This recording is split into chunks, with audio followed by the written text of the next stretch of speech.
Hello बच्चों, कैसे हैं आप लोग? उम्मीद है बिल्कुल ठीक ही होंगे।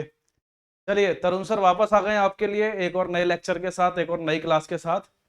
आज मैं आपको बीएसटी का चैप्टर फर्स्ट बताऊंगा। देखो, बहुत दिनों से बात चल रही थी, बहुत क्लासेस में मैंने आपसे कहा कि मैं बीएसटी भी शुरू करूंगा, बीएसटी भी शुरू करूंगा। टाइम नहीं मिल पा रहा था। ऑफलाइन क्लासेस भी बहुत सारी हैं, फिर आप लोगों की वैसे ऑनलाइन क्लासेस भी लेनी है, तो कुछ टाइम नहीं मिल पा रहा था। तो आज बड़ा मुश्किल से टाइम निकाल के मैंने सोचा आज बीएसटी की क्लास शुरू कर देता हूँ। ठीक है। तो ये जो चैप्टर है, देखो, सबसे पहले फर्स्ट चैप्टर की शुरुआत करते हैं बीएसटी में। बिल्कुल नया चैप्टर है, नया सब्जेक्ट है आपके लिए। 11th में जो आपने बीएसटी पढ़ी, समझना मेरी बात को। 11th में जो आपने बिजनेस स्टडीज पढ़ी थी वो बहुत अलग थी, ये बहुत अलग है। क्या फर्क है दोनों में? एक बेसिक सा फर्क समझ लो। देखो, 11th में आपने बिजनेस के बारे में पढ़ा। बिजनेस क्या है, बिजनेस की फंडिंग कहाँ से होती है, बिजनेस कितने टाइप का होता है। ठीक है, you have studied multiple aspects of business. लेकिन ये जो पूरी बुक है, इस पूरी बुक में हम ये पढ़ने वाले हैं कि कैसे बिजनेस को मैनेज किया जाता है, how we manage a business. ठीक है। ये जो पूरी बुक है जो हम शुरू करने वाले हैं, इसका फर्स्ट चैप्टर मैं आज आपको पढ़ाना शुरू करूंगा। इस पूरी बुक में हम ये समझेंगे कि बिजनेस को मैनेज कैसे किया जाता है। बिजनेस को मैनेज कैसे किया जाता है। भाई, बिजनेस तो चला लिया, बिजनेस तो ठीक है, हमने 11th क्लास में समझा, सोल प्रोप्राइटरशिप है, पार्टनरशिप है। There are multiple type of business, cooperative society, company, इसमें पब्लिक भी है, प्राइवेट भी है। ये सब आपको याद होगा, 11th क्लास में आपने पढ़ा था। ठीक है। लेकिन वहां हमने ये नहीं सीखा कि इस बिजनेस को मैनेज कैसे किया जाता है। How do we manage this kind of business? हम इस बिजनेस को मैनेज कैसे करते हैं? अगर हमारा बिजनेस बहुत बड़े लेवल पर ऑपरेट कर रहा है, बड़े छोटो बहुत ही छोटे से लेवल पर ऑपरेट कर रहा है, ठीक है, बहुत छोटे से लेवल पर हमारा बिजनेस अभी ऑपरेट कर रहा है, लेकिन टारगेट तो हमारा बिजनेस बहुत ऊपर तक ले जाने का होता है ना। आप मुझे बताइए, क्या दुनिया का कोई भी बिजनेसमैन कभी ये नहीं चाहेगा कि उसका भी ग्रोथ हो, उसकी भी ब्रांचेस हो, एक जगह से दूसरी जगह उसकी, अगर वो छोटी सी दुकान चलाता है तो उसका भी काम वो भी चाहता है कि भाई मेरी दुकान एक बड़े से शोरूम में कन्वर्ट हो जाए, उसकी भी ब्रांचेस खुले। तो उसके लिए बहुत जरूरी है कि वो अपने बिजनेस को बहुत अच्छे से मैनेज करे, वो अपने बिजनेस को बहुत अच्छे से क्या करे, मैनेज करे। अब अल्टीमेटली मैनेज होता क्या है, मैनेजमेंट करना क्या चीज है, मैनेजमेंट कैसे किया जाता है, ये इस ये पूरा जो एक्सपेक्ट है ये हम इस बुक में पढ़ने वाले, 12th में पढ़ने वाले, आई मीन। तो यहां पर हम मैनेजमेंट को बहुत डिटेल में समझेंगे। तो मैनेजमेंट क्या है, मैनेजमेंट कैसे काम करता है, मैनेजमेंट के क्या फंक्शंस हैं, मैनेजमेंट में हमें क्या करना है। और सीधी सी बात है, देखो, एक चीज और याद रखना बच्चों, ये जो सब्जेक्ट है, पर्टिकुलर ये जो सब्जेक्ट है, ये आपसे एक्सपेक्ट कर रहा है कि आप किसी बहुत बड़ी कंपनी में बहुत अच्छी पोस्ट पर एज अ मैनेजर काम करने वाले हो। बहुत बड़ी कंपनी है जैसे यामाहा, हीरो, इस तरह की बहुत बड़ी कंपनीज में आप एक बहुत अच्छी पोस्ट पर जाने वाले हो। Finance manager, HRM, human resource manager, production manager, sales manager. ठीक है। जहां हजारों एम्प्लॉयज आपके अंडर काम करते होंगे, हजारों एम्प्लॉयज आपकी तरफ देख रहे हैं कि आप कोई डिसीजन उन्हें दो तो वो काम शुरू करें। यहाँ एक दो छोटी मोटी दुकानों की बात नहीं कर रहा मैं। हालांकि मैं ये बिल्कुल नहीं कह रहा कि जो हम अब पढ़ने वाले हैं वो किसी छोटी मोटी दुकान पर, किसी छोटी सी शॉप पर एप्लीकेबल नहीं है। नहीं, एप्लीकेबल तो पूरी दुनिया पर है, एप्लीकेबल तो पूरी दुनिया पर है मैनेजमेंट। लेकिन इस बुक का, स्पेशली इस बुक का जो मतलब जो एक्सपेक्टेशन है आपसे, वो यही है कि इस बुक को पढ़ें, इस बुक को समझें और जाने की इंपॉर्टेंस क्या है मैनेजमेंट की हमारे सोशल लाइफ में, हमारी लाइफ में, हमारी पर्सनल लाइफ में, हमारे बिजनेस में। ठीक है। तो 11 से बहुत अलग है ये, 11 से बहुत ज्यादा अलग है ये बुक। 11 में मैंने आपको बता दिया क्या पढ़ा था, आपने आपने बिजनेस के बारे में पढ़ा था। बिजनेस कितने टाइप के हैं, बिजनेस की फंडिंग कैसे होती है, बिजनेस के कौन कौन से सोर्सेज हैं जहां से आप फंड इकट्ठा कर सकते हो, कितने टाइप के बिजनेस हो सकते हैं, उनके अंदर हमने बहुत डिटेल में गए। तो बहुत कुछ हमने 11th में समझ लिया था। लेकिन अब अल्टीमेटली हमारा गोल है मैनेजमेंट को समझना। अब अल्टीमेट हमारा गोल है मैनेजमेंट को समझना कि मैनेजमेंट कैसे किया गया उस बिजनेस का। आपने देखा होगा, तुम्हारे घर के आसपास जरूर कोई छोटी सी दुकान कभी रही होगी, छोटी सी दुकान थी वो, आज बहुत बड़े लेवल पर ऑपरेट कर रही है, आज उसमें बहुत सारे लोग काम करने लगे हैं। ये कैसे पॉसिबल हुआ? मैनेजमेंट से पॉसिबल हुआ। उस पर्सन ने, जो आपके घर के आसपास था, उस छोटी सी शॉप के ऑनर ने, उस प्रोप्राइटर ने मैनेजमेंट किया होगा, मैनेजमेंट के बहुत सारे एक्सपेक्ट्स को फॉलो किया होगा, और उन सबको फॉलो करके आज उसने अपनी छोटी सी दुकान को एक बड़े से शोरूम में कन्वर्ट कर लिया। और अगर वो इसी तरह मैनेज करता रहा तो आगे आने वाले टाइम पर वो अपनी दुकान को एक ब्रांड में कन्वर्ट कर लेगा। आज की डेट में कोई भी ब्रांड, जो आज आप एक ब्रांड के नाम से जानते हो, कभी सीधा ब्रांड नहीं बन गया था। ठीक है, फेलियर्स उनके सामने भी आए, बहुत ज्यादा फेलियर्स उन्होंने फेस किए, लेकिन उन्होंने अपने मैनेजमेंट पर बहुत फोकस किया। They have focus on their management, उन्होंने बहुत ज्यादा मैनेजमेंट पर फोकस किया, और आज देखो, आज सबके सामने एक ब्रांड बनकर आ गए हैं। तो अल्टीमेटली कहने का मतलब मेरा यही है कि जो पूरी बुक हम पढ़ने वाले हैं, इस पूरी बुक में हम मैनेजमेंट को समझेंगे। अलग अलग चैप्टर्स हैं, अलग अलग कॉन्सेप्ट्स हैं, अलग अलग प्रिंसिपल्स हैं। ठीक है, मैनेजमेंट के तो इवन एक प्रिंसिपल्स हैं जिसके लिए पूरा चैप्टर है हमारे पास, तो सेकंड चैप्टर वो भी मैं आपको पढ़ाऊंगा। ये सब कुछ हमें इस बुक में पढ़ना है। ठीक है, और मुझे पूरी उम्मीद है कि आप बहुत ध्यान से इन चीजों को समझेंगे, पढ़ेंगे, जानेंगे। ठीक है, तो शुरू करते हैं अपने टॉपिक को। देखो, हमारा जो फर्स्ट चैप्टर है, जो हमारा फर्स्ट चैप्टर है वो है nature and significance of management. Nature and significance of management, ये फर्स्ट चैप्टर है हमारा। ठीक है, तरुण सर आपके लिए अवेलेबल हैं। ठीक है, तरुण सर आपके लिए अवेलेबल हैं, बस आप तरुण सर के लिए अवेलेबल नहीं हो पा रहे हो। जो सब्सक्रिप्शन रेट है हमारा, उसे देख के तो मुझे यही महसूस हो रहा है कि जो तरुण सर मेहनत कर रहे हैं उसके लिए आप उतनी मेहनत नहीं कर रहे हो। बस आपसे मोटिवेशन की उम्मीद है, सिर्फ आपसे एक मोटिवेशन की उम्मीद है कि जो मोटिवेशन हम आपसे चाह रहे हैं वो हमें नहीं मिल पा रहा है। कोई बात नहीं, मिलेगा, हमें उम्मीद है मिलेगा। चलिए तो शुरू करते हैं। देखिए, तो जैसा मैंने आपको बताया कि हमारा जो चैप्टर है वो है nature and significance of management. Nature and significance of management, chapter first of class 12 BST business studies. ठीक है, इस पर आज हम बात करना शुरू करेंगे। बहुत ध्यान से हम मैनेजमेंट को समझेंगे कि मैनेजमेंट क्या होता है, what is the meaning of management. ठीक है, चलिए तो शुरुआत हम यहां से करते हैं।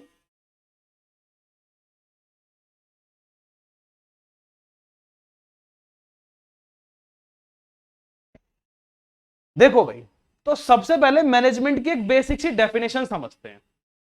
देखो, एक चीज और समझो, अब आप 12th में हो, चीजों को समझना शुरू करो, रटना नहीं। मेरी मजबूरी है कि मुझे आपको मैनेजमेंट समझाने से पहले डेफिनेशन देनी पड़ेगी जिसे आप पढ़कर ऑब्जर्व कर सकें। लेकिन मैं ये कभी नहीं कहूंगा कि तुम सिर्फ इसी जो डेफिनेशन यहां लिखी गई है उसे ही तुम याद कर लो, पढ़ लो, रट लो। नहीं, अब वो टाइम ही नहीं है। अब तुम 3rd या 4th क्लास के बच्चे नहीं हो कि टीचर ने जो बता दिया तुमने घर गए और रट कर आ गए। जरूरत है समझने की, तो अब हमें समझना है। ये मेरी मजबूरी है, मैं इस बात को डिनाई नहीं कर रहा, ये मेरी मजबूरी है कि मुझे तुम्हें प्रेजेंट करने के लिए एक डेफिनेशन देनी पड़ेगी। लेकिन मेरा काम है इस डेफिनेशन को डिफाइन करना, तुम्हें समझाना। तो समझना शुरू करते हैं एक एक करके कि मैनेजमेंट का एक बेसिक सा मतलब क्या है। देखो बच्चे, मैनेजमेंट का एक बेसिक सा मतलब क्या है। हालांकि सिर्फ इतनी सी डेफिनेशन पढ़ के हम मैनेजमेंट को खत्म नहीं कर सकते। ये सिर्फ एक डेफिनेशन है और इसमें हम बहुत डिटेल में जाने वाले हैं, बहुत ही ज्यादा डिटेल में अब जाएंगे हम। तो समझते हैं, management is the process of getting things done. Management is the process of getting things done through others. मतलब मेरा कुछ काम है और मुझे वो काम दूसरों से करवाना है। मेरा कुछ काम है जो मुझे दूसरों से करवाना है। क्यों दूसरों से करवाना है? क्योंकि मैं अकेले उस सारे काम को नहीं कर सकता। मेरे दिमाग में कोई आइडिया है, मेरे दिमाग में एक गोल है, मेरे दिमाग में एक टारगेट है, और उस टारगेट तक पहुंचने के लिए आई नीड नंबर ऑफ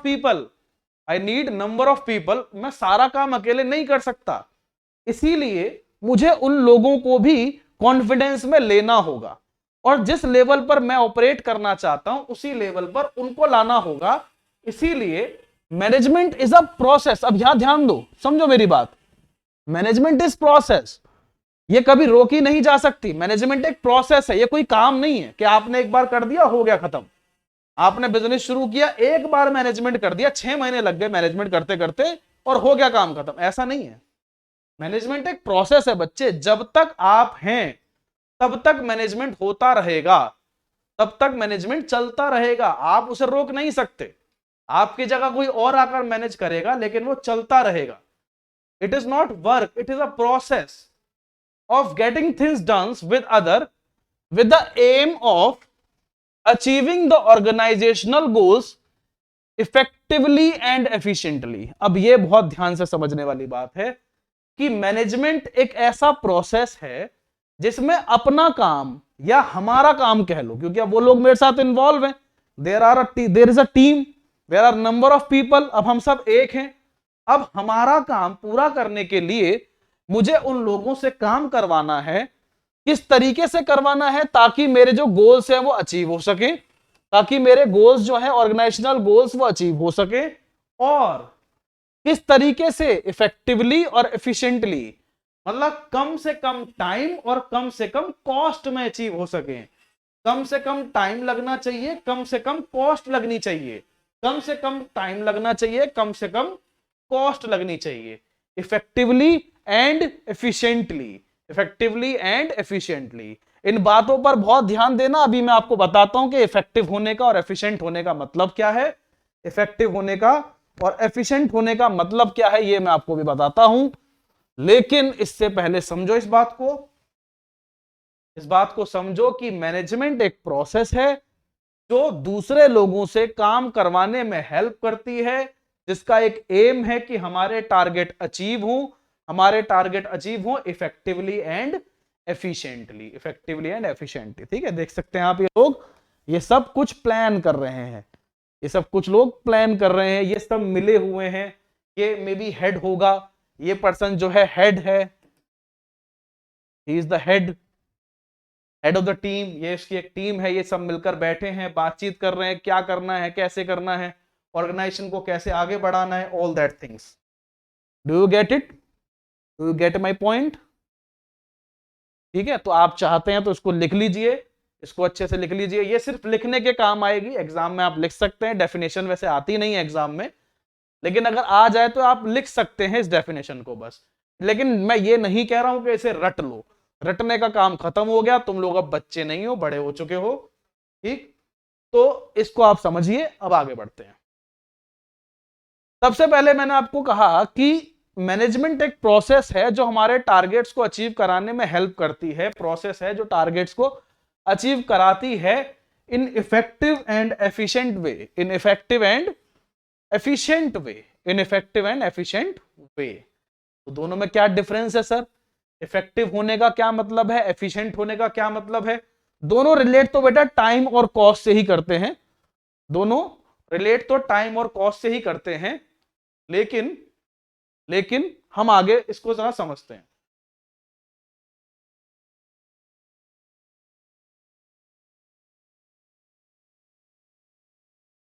चलिए थोड़ा देखते हैं एक बार। देखो, इफेक्टिवनेस और एफिशिएंसी की बात जरा कर लेते हैं, इफेक्टिवनेस और एफिशिएंसी की बात कर लेते हैं। ठीक है, तो एक बार इसे पढ़ो, पढ़ो एक बार इस डेफिनेशन को, समझो इसमें क्या लिखा हुआ है।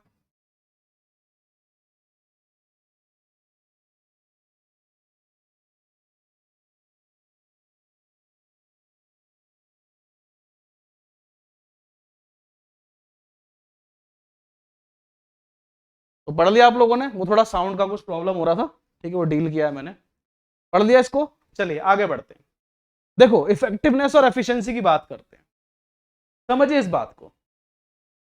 इफेक्टिवनेस का मतलब क्या है, इफेक्टिवनेस और एफिशिएंसी समझिए।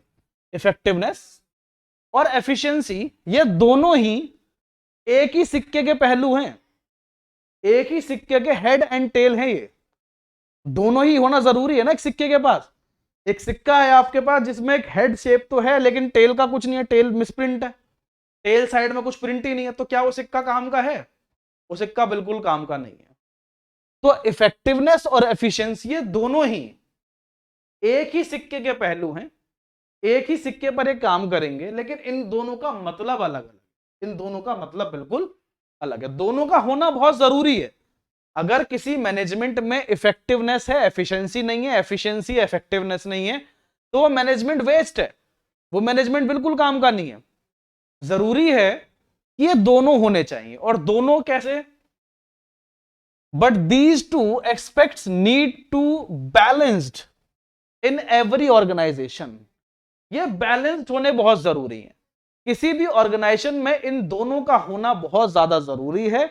इन a balanced form, they need to be balanced in every organization.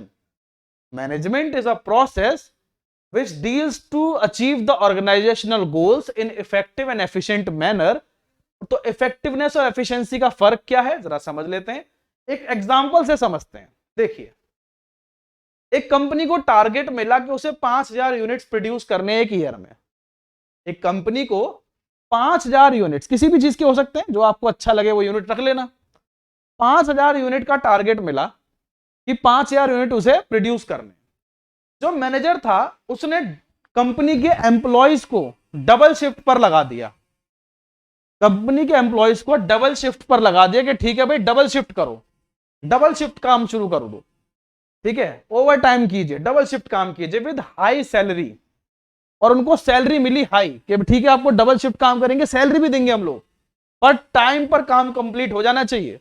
एक साल के अंदर अंदर 5000 यूनिट प्रोड्यूस हो जानी चाहिए, विच resulted in high production cost. इससे क्या हुआ कि कंपनी की प्रोडक्शन कॉस्ट बढ़ गई। ऑब्वियस सी बात है, अगर आप अपने एम्प्लॉयज से डबल शिफ्ट काम कराएंगे तो सैलरी भी तो हाइक करवाएंगे, उन सैलरी भी तो डिमांड करेंगे कि भाई हमें थोड़ी एक्स्ट्रा सैलरी दो। तो ऐसे में कंपनी की कॉस्ट बढ़ गई। और इस केस में आप देख पा रहे हैं कि जो मैनेजर है वो इफेक्टिव तो है, मैनेजर इफेक्टिव तो है लेकिन एफिशिएंट नहीं है, लेकिन एफिशिएंट नहीं है। इफेक्टिव तो है लेकिन एफिशिएंट नहीं है। तो इसका बेसिक सा मतलब क्या है कि इफेक्टिवनेस डील करता है टाइम से, इफेक्टिवनेस डील करता है टाइम से, कि कोई भी काम जो हम करना चाहते हैं वो टाइम पर कंप्लीट हो जाए। और एफिशिएंसी डील करता है कॉस्ट से, कि कोई भी ऑब्जेक्ट जो हम पाना चाहते हैं, कोई भी गोल जो हम अचीव करना चाहते हैं वो टाइम पर कंप्लीट हो, साथ साथ एफिशिएंट हो, यानी कम से कम कॉस्ट पर कंप्लीट हो जाए, कम से कम कॉस्ट पर कंप्लीट हो जाए। एक और एग्जांपल समझो, तुमने क्या किया, अब तुम्हारे पास एक एग्जाम आने वाले हैं, अभी नहीं आ रहे, थोड़ा टाइम है, मार्च में आएंगे।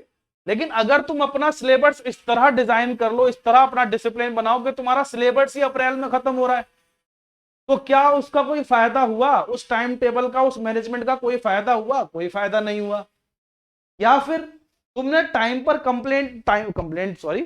तुमने टाइम पर कंप्लीट तो किया, मार्च तक अपने सिलेबस को रिवीजन के साथ कंप्लीट कर लिया, लेकिन तुमने किया क्या? दुनिया भर की बुक्स खरीद ली, ये सैंपल पेपर, वो सैंपल पेपर, ये बुक, वो बुक, फलाना ढिकना, ये सब खरीद लिया। तो इससे तुम्हारी पढ़ाई की कॉस्ट तो बढ़ गई, जो जरूरत भी नहीं थी। चलो ट्यूशन फीस है वो देनी पड़ेंगी, ट्यूशंस लगाने हैं जी, चाहिए बेसिक बुक्स चाहिए, वो तो चाहिए, लेकिन बेमतलब दुनिया भर की सैंपल पेपर इकट्ठे कर लिया आपने, इसका भी उठा लिया, इसका भी सैंपल पेपर लिया, इसका भी लिया, ये लिया है, वो, उसका कोई फायदा थोड़ी है। और एक चीज और देखो, मैंने एकदम थोड़ा सा मैं एक चीज बताता हूँ, सजेशन है मेरी तरफ से, हर बुक बेस्ट है अपने आप में, कोई भी बुक जो आपके पास है वो अपने आप में बेस्ट है। मैंने ज्यादातर अपने स्टूडेंट्स को देखा है, कोई बुक ये खरीद के ला रहा है, कोई बुक खरीद के ला रहा है, उसने देखा अच्छा इसके पास तो ये वाली बुक है, ये भी मैं खरीद के लाऊंगा, इसमें बड़ी अच्छी के, सब में अच्छी केस स्टडी है, सब में अच्छा कंटेंट है, सारी बुक्स बहुत अच्छी हैं। मेरी अपनी भी बुक्स हैं, ठीक है, मेरी अपनी भी बुक बहुत अच्छी है। और जो मैं ये तो नहीं कहूंगा कि दूसरी जो टीचर्स बुक बना रहे हैं, संदीप गर्ग, दुनिया भर की बुकें आप पढ़ते हैं, वो सारी ही बहुत अच्छी हैं, कोई जरूरत नहीं है। ये सिर्फ सजेशन है मेरी तरफ से, कोई जरूरत नहीं है दुनिया भर का मटेरियल इकट्ठा करना, वो वेस्ट ऑफ मनी है, ठीक है, वेस्ट ऑफ मनी है कि आप बार बार दुनिया भर की बुकें खरीद रहे हो, कभी ये कुछ खरीद लिया, कभी वो खरीद लिया, कभी सैंपल पेपर, कभी कुछ कभी कुछ। सैंपल पेपर कौन बच्चा खरीदता है? सैंपल पेपर का एक्चुअल रीजन तो ये था कि जी हमने, हमारे पास एक बुक थी, वो बुक हमने खत्म कर दी, अब हमारे पास रिविजन्स के लिए कंटेंट कुछ बचा नहीं, तो हमने एक सैंपल पेपर खरीद लिया। वो बच्चा सैंपल पेपर खरीदे, समझ भी आता है। अब तुम लगे पड़े हो, दूसरे बुक, एक दो राइटर की बुक थी दोस्त के पास, वो उठा लाए बाजार से, फिर एक की देख ली, ये उठा लाए, सर इसमें केस स्टडी बड़ी अच्छी है, इसे ले आए, सर उसमें वो एग्जाम्पल्स बड़े अच्छे हैं, वो ले आए। अरे सब में अच्छे हैं भाई, जो भी टीचर बुक लिख रहा है वो अच्छी ही लिख रहा है, समझने के ऊपर बात है। इसलिए मैंने तुम्हें क्लास शुरू करने से पहले ही कह दिया था, डेफिनेशन मैंने एक बनाई है, हजारों डेफिनेशन बना सकता हूं मैं, 1000 बुक में 1000 डेफिनेशन मिली, कहां तक याद करोगे? तो डेफिनेशन समझनी है, कंटेंट समझना है, जो बुक से पढ़ रहे हो अपने आप में बेस्ट है। जिस भी बुक से पढ़ रहे हो अपने आप में बेस्ट है, और बुक नहीं भी है तो मैंने हर चीज को एक्सप्लेन किया हुआ है, हर चीज को बहुत अच्छे से एक्सप्लेन किया हुआ है, एक एक चीज समझा के लिखवाई भी है। नोट्स जिसे बोलते हैं ना, वो नोट्स भी बना रखे हैं मैंने इसमें, तो बस साथ साथ कॉपी कर लेना है, इतना कर लेना। ठीक है, ये तो कर ही सकते हो ना। ठीक, तो इसका मतलब क्या है, इफेक्टिवनेस और एफिशिएंसी का सबसे बड़ा डिफरेंस क्या है कि बेटा इफेक्टिवनेस टाइम से डील करती है, इफेक्टिवनेस टाइम से डील करती है, और एफिशिएंसी कॉस्ट से डील करती है। कम से कम टाइम लगना चाहिए, कम से कम कॉस्ट लगनी चाहिए। अगर ये दोनों चीजें हो रही हैं, आपका मैनेजमेंट बहुत अच्छा है। अगर ये दोनों चीजें कर पा रहे हो, मैनेजमेंट बहुत अच्छा है। इन दोनों में किसी में भी लैप्स आ रहा है, मैनेजमेंट में वेस्ट हो रहा है, मैनेजमेंट एक वेस्टफुल एक्टिविटी हो रही है आपकी फिलहाल तो। ठीक है, तो इस एग्जाम्पल में क्या दिख रहा था कि उसने डबल शिफ्ट काम करवाया लोगों से, हाई सैलरी कर दी कि भाई सैलरी ज्यादा ले लो, डबल शिफ्ट काम करो, एक साल के अंदर प्रोडक्शन करना है। अरे कंपनी को खर्चा तो आया उसमें, फिर प्रोडक्शन ज्यादा करवा के फायदा क्या हुआ? ज्यादा प्रोडक्शन करवा के कंपनी ने ज्यादा ऑर्डर तो ले लिया, लेकिन प्रॉफिट तो सारा उसमें चला गया, हाई सैलरी पे करने में फायदा क्या हो गया कंपनी को? फिर बताओ, यहाँ मैनेजर ने कोई भी फायदा कराया? कुछ फायदा नहीं हुआ। ठीक है, आगे बढ़ते हैं। अब इसे देखो,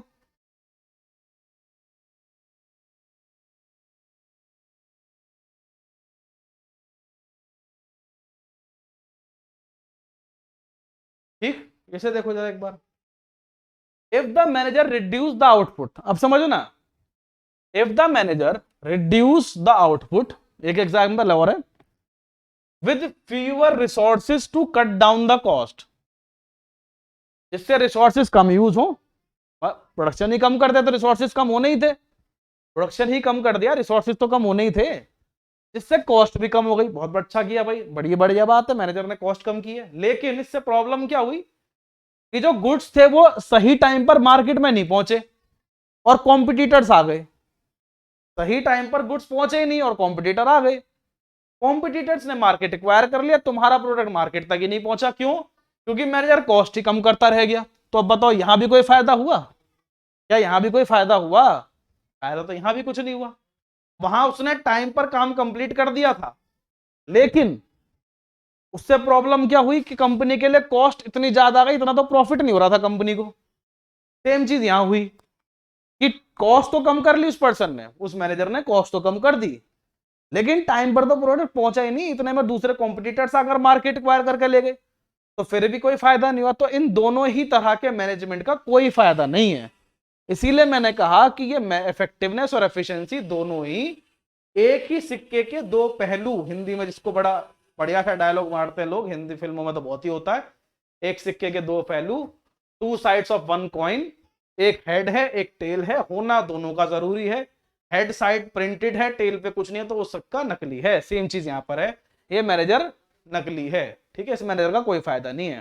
तो in this case being efficient but not effective, efficient तो है, इफेक्टिव नहीं है। समझ में आ गया दोनों में डिफरेंस? तो दोनों का होना जरूरी है। मैं ये बिल्कुल नहीं कह रहा कि भाई ये होना जरूरी है वो चल जाएगा, वो होना जरूरी है इसका ना हो तो चल जाएगा, ऐसा बिल्कुल भी नहीं है। दोनों का होना बहुत जरूरी है। मेरी बात समझ में आ गई? मेरी बात समझ में आ गई? बहुत अच्छी बात है, बहुत अच्छी बात है। चलिए, बहुत बढ़िया। ठीक, तो यहां तक पूरी कहानी समझ में आई? यहां तक पूरी कहानी समझ में आई? तो समझिए जरा। ठीक, तो अभी फिलहाल मैं इतना ही आपको बताऊंगा, अभी फिलहाल इतना ही आपको बताता हूं। ठीक है, अब कल जो क्लास लूंगा उस क्लास में हम आगे की बातें करेंगे, फिलहाल इतना ही बता रहा हूं आप लोगों को मैं। ठीक है, तो ये दोनों चीजें समझ में आ गई, मैनेजमेंट का मतलब समझ में आ गया। इस बुक में हम क्या पढ़ने वाले हैं, इस बुक में अब हम क्या पढ़ेंगे, मैनेज करना सीखेंगे चीजों को। और मैनेजमेंट हर चीज में है, सिर्फ बिजनेस में पढ़ रहे हैं इसका मतलब बिजनेस नहीं। एक छोटी सी दुकान में आपकी मदर सुबह उठती है, पूरे दिन को मैनेज करती हैं, आप सुबह उठते हो पूरे दिन को मैनेज करते हो। ये थोड़ी मुंह उठाया और जिसने भी कह दिया उसके साथ चल दिए।